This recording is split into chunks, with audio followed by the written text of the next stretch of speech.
what has been like one of the most challenging things in building your business? Yeah. Oh man. A lot. So yeah, I mean, we bootstrap, right? So cash flow, like that's like, and we talked about, you started with $1,000, $1,000, and we'll do close to 100 million in revenue this year, if not 100. Nice. So with no debt. And yeah, so that's like cash flow is like so important. And there's been times, and we do have a credit line. Yeah, we've had to tap into it once in a while because we got ourselves in a pinch and just had bad decisions, and pay it back right away. So it's like a safety net thing for us. But that's cash is definitely one of them. I can tell the audience, like, we just had a situation where in July we changed our ERP system, so we got no financials for like 6 months. And then because of COVID, we over ordered, and all of a sudden everyone wanted to get paid. And all of a sudden we had a cash bank account went to zero. We had a money market account with money on it. We're moving that money off, and we had no clarity, no financial statements, no nothing. So there's as big as you get, there's still problems you run into that you really got to pay attention to.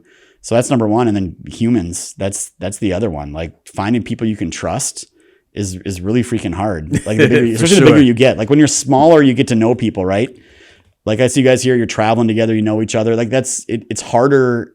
It's harder when you get bigger because you start hiring people you have no idea who they are, or what they're for there, or why they're there. Yeah. And that gets really tough. I've had employees steal money from me. Employees file false claims on us. It gets you get to the crappiness of it when you hit a certain size. And again, to trust someone after you've had people steal money or embezzle from you, that's a really tough thing to do. But you have to do it as an owner. Otherwise you can't. You'll never move forward. We are here live at OTR Solutions HQ. I'm here with my partner, Jonathan. Man, listen, factoring is an integral part of the transportation industry. Why is factoring important? Absolutely, Rahmel. In this economy, in this market, cash flow is king. Cash flow is the key to growth. If you have a young trucking company, or if you've been in the industry for years and you want to take that business to the next level, we're absolutely a company that can help. We're a factoring provider that was born in trucking. So that's all we do. We focus, live, breathe the trucking industry. We offer fuel card solutions, freight through our partners at DAT, insurance, really any need that you have, we should have a solution to help you with it. So I hope you'll give us a call today. Let us know what we can do to help you out. Get the rest and roll with the best. Let's go.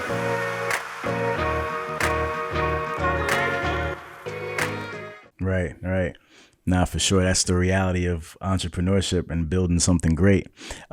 Take us through, for people kind of watching right now, if they were to order one of these laptops, just kind of take us through what that experience looks like and what the kind of like the process, right? They'll order the laptop, they'll receive it, then kind of what happens after that. So like on the up, it's different, right? So the upper tier kits, like, it's really like a white glove approach. It's like, okay, you put an order in, and before we're even building that order, someone on our team's calling to set them up with like a training session. Right. So we're like, okay, we want you to make sure that you are trained up and watch the online videos or our live webinars before you even get this thing. Because we know if they don't, the odds of them returning that thing are like 10x than if they don't. That's right. So we have to tell them, you need to do the training. And in that training, we beat into their heads, call tech support with any issues.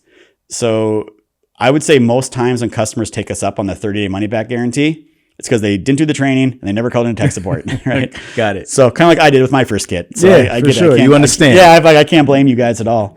Yeah. So once that training's set, but then it goes into production. So we have an entire production area over here. We have a warehouse. We have a system, spits out all the barcodes. Team walks around the barcode scanners, picks all the pieces, goes into production. And in production, they assemble them. And we can assemble them quick. We can assemble like 65 to 70 a day if we need to. And it goes through a quality check process the entire time, from the beginning to the end. Gets put in a box and gets sent out. So if orders come in before like noon, they're shipping same day. Got it. So we're really quick at getting product out the door to our customers. Our lesser end products, they're not that involved. I mean, a lot of our stuff's on Amazon. So you can just pop on Amazon, buy a thing, have a little tool show up, and we beg people to call us. That's the biggest thing is these are diagnostic tools. And I told the audience before, a third of the time they don't connect. It's usually not the tool. It's usually the truck, right? Or something stupid like your Bluetooth is off or whatever. Who? Because you have a suite of products. What's the difference? Who needs a 10,000 compared to the free? Like why? The why? Obviously, I know why you did different products. But who needs the more? more expensive tool and who could use a free one? So like, Just give us an idea. I just had a customer yesterday. Like we got 200 employees. Customers still get to me somehow, some way, usually through LinkedIn or whatever. So guy called me up and he's like, hey, I need to buy a tool. I'm going to start my business next month, blah, blah, blah. What do you recommend? I'm like, well, what do you work on? Tells me, I'm like, great. What do you want to do? He's like, that's a good question. Like, okay, do you want to read codes and clear codes? Yes. Do you want to do regens? Yes. Are you going to change road parameters? No. Are you going to program injectors? Like, no, I'm doing road service. I'm not going to do injectors. I'm like, okay, well, based on what you told me, you probably only need like this $350 or $1,500 tool. Right. And I kind of explain the differences to him. But where it usually goes to is like the first question is like, do you work on truck, off highway, or both? If they say both, it's like you're immediately in a $10,000 plus range to get that. So that limits it down. And if it's like, well, I only work on truck, and we say, well, do you want to do more than just like read codes, clear codes, and do regens and basic commands?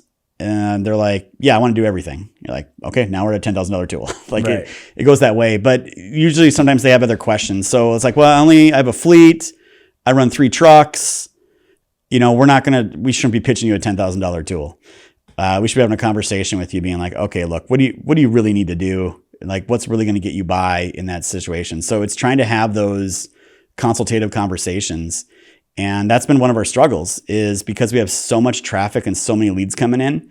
We were trying to hire salespeople like 10 at a time, and they know nothing about commercial trucks and nothing about diagnostic tools. And trying to get them to help answer those questions, we found out it's like nearly impossible. And we had super high turnover because they were frustrated. They weren't getting it. Customers weren't buying. We're like, we got to fix this. So we just changed that about 2 or 3 months ago and said, look, yeah, we're growing. We're still growing. We're still doing well. But now's the time to like kind of blow up the way we actually deal and handle with customers. Yeah. So let's have a couple really good experts and make sure they get all those complicated calls, and you guys can sell all the other things. So it sounds simple to say it, but trying to change your culture and your processes with 50 salespeople is not easy. Yeah, got it. The truck dealerships must not like you too much, man. So I will say the ones that I get the attorney letters from are usually the truck manufacturers.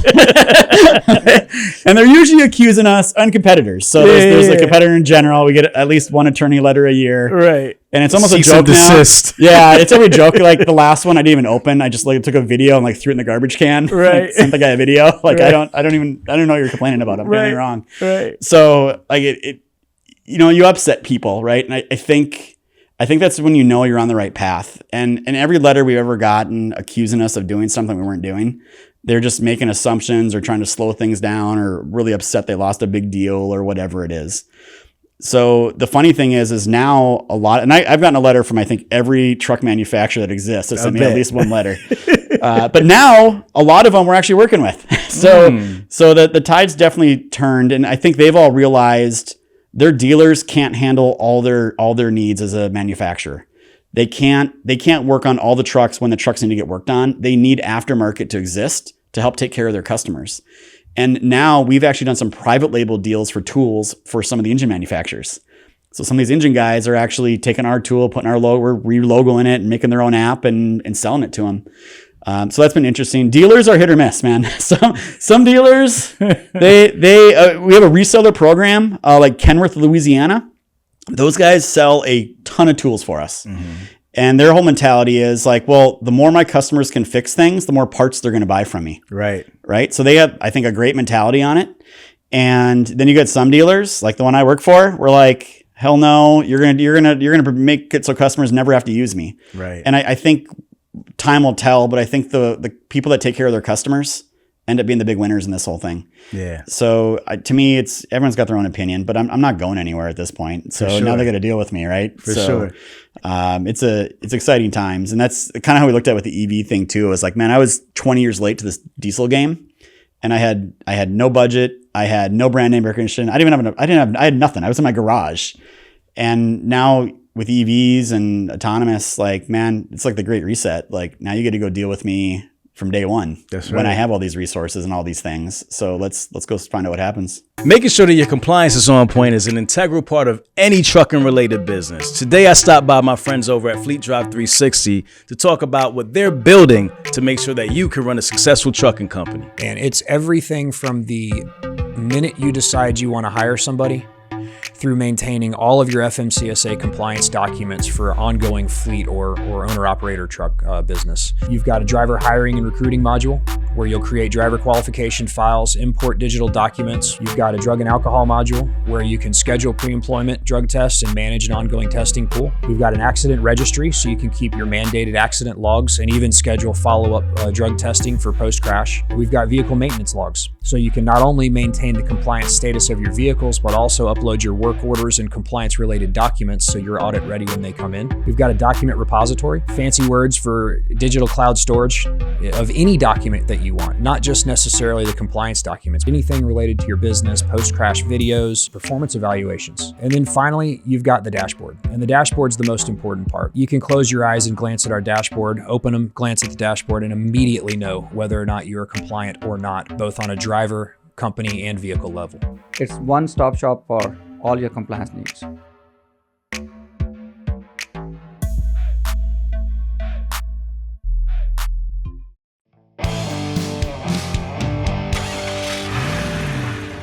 That's right. Have you ever like been able to quantify like the savings that you'll save like a carrier by using one of your laptops as opposed to having to go through the dealerships and so forth? So we've never done a study ourselves, but when these customers buy like hundreds or thousands of units, they do studies. Gotcha. And a couple of them have given us the numbers on the ROI.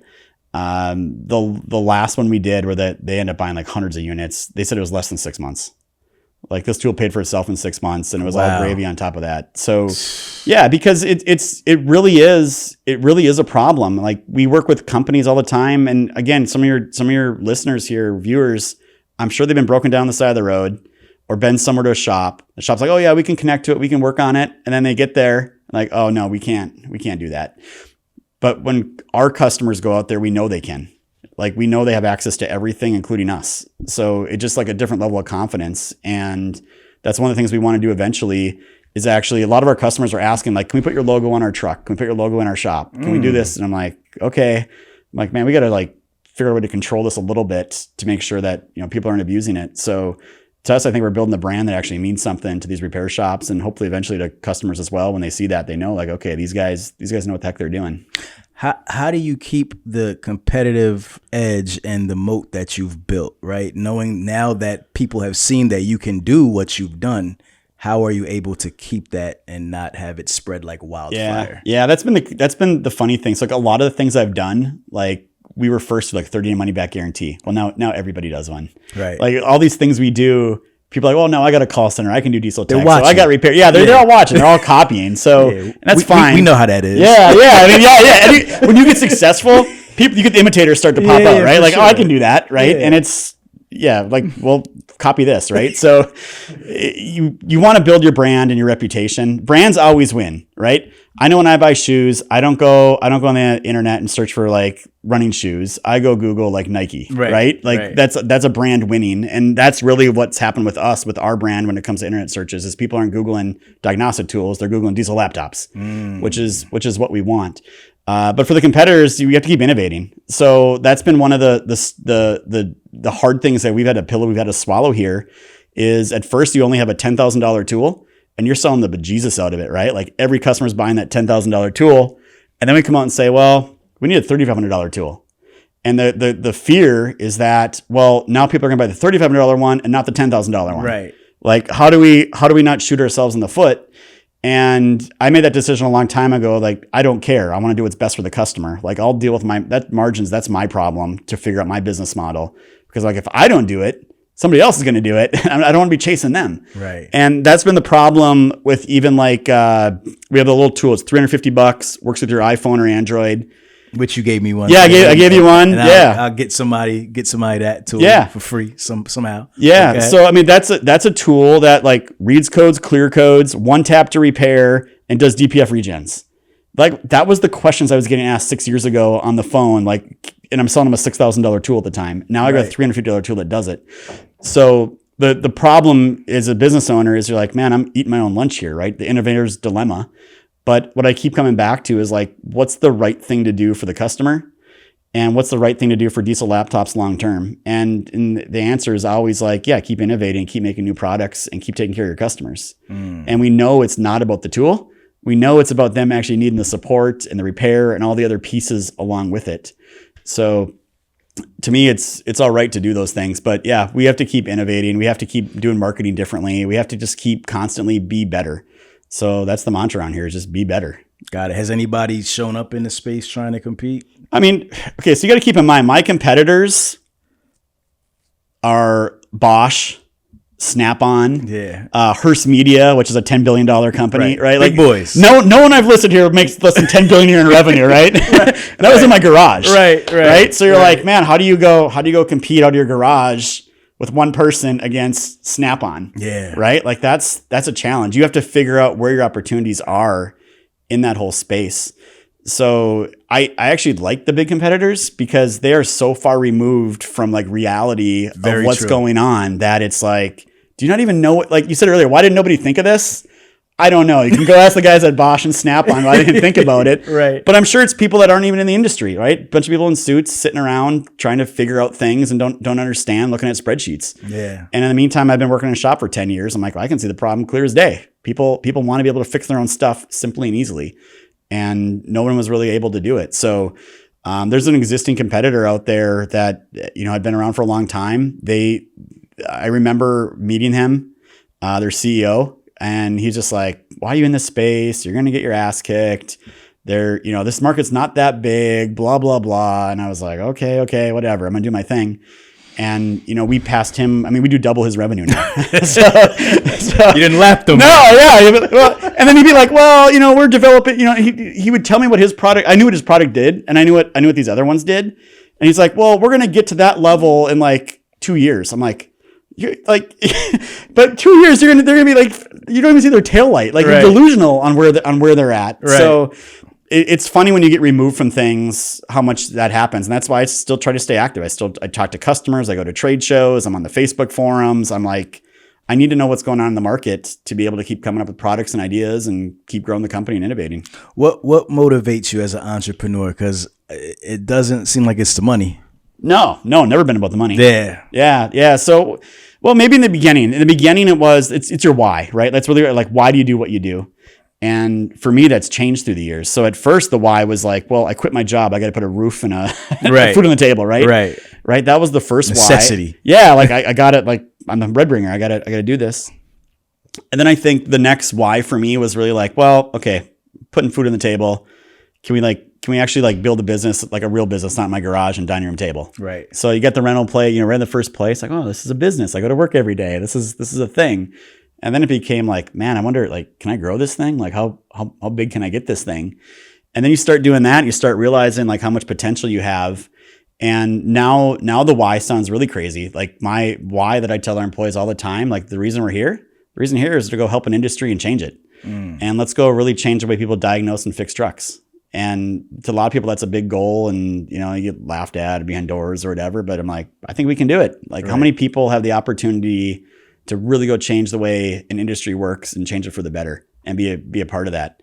So I think we got some really cool, innovative stuff coming up that our competitors are going to look at and just be like, how did they do that? Yeah. And like they're going to have the kind of like that oh crap moment where does it ever worry you, man? Like when you're like innovating like this and you're like changing an industry, that's like kind of that's a heavy load to carry. Yeah. Like in terms of like, cause there's a lot of people looking at you and saying, man, this one man or this one company, this team, they're changing the way things are. And people don't like that typically. Yeah, no, I'm the other side of it. I'm like, we're perfectly okay with that here, right? Like, we're like, well, people know the problems. That's the thing. You talk to everyone in our space and they'd be like, oh yeah, I can't find the part I need. I can't diagnose things quickly. The truck's broke down. But like everyone knows all the problems. People are begging for solutions. Right.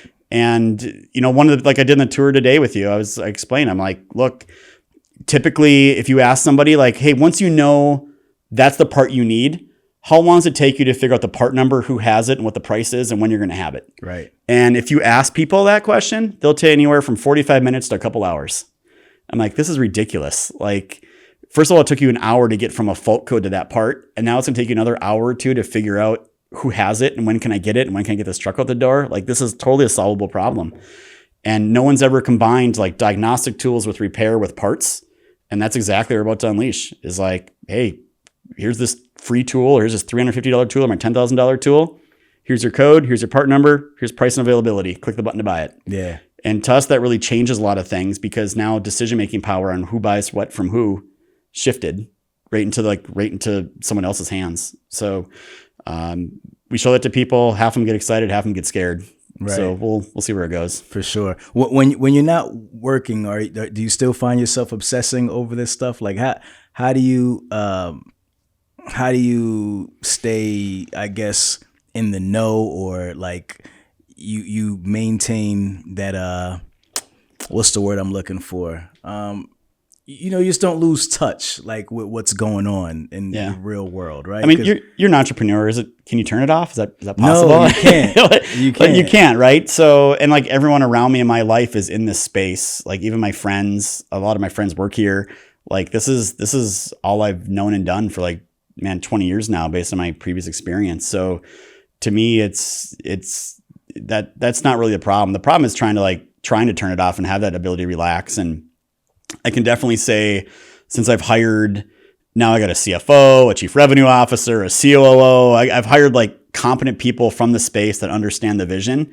It's been a huge weight off my shoulder because all of a sudden I'm like, man, I'm not the one pulling anymore. You guys are pulling me. This is great. You guys go. I'll let go of the reins. I'll let you guys go run with this thing. So once you get people around you that think like you and have passion, and those are the ones that you want in your company, because that's how you really hit hyperdrive. GTT Commercial Tires is a tire store that's designed with the owner-operator in mind. It serves as a helpful community where you are always their number one priority. Whether you're a new owner-operator or you've been driving for years, their mission is the same: to keep owner-operators in business. That's why they go above and beyond, providing superior customer service when you actually need it, educating you on proper tire care, and delivering a no BS sales experience. With 2 conveniently located stores in Richmond and Petersburg, Virginia, and almost 2,000 5-star Google reviews, they are truly raising the bar and setting a new standard in tire care.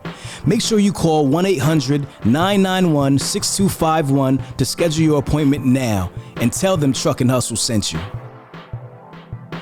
We're not worried about 2023. Right. 2023, we do not even talk about anything going on in 2023. To the senior level, we're talking about 2024 to 2028. Got it. So there's a number. You have a number. You have an exit. Oh yeah. If you twisted, confused, or stuck about trucks, don't be dumb. This is the place to come. Truck and Hustle. Let's go.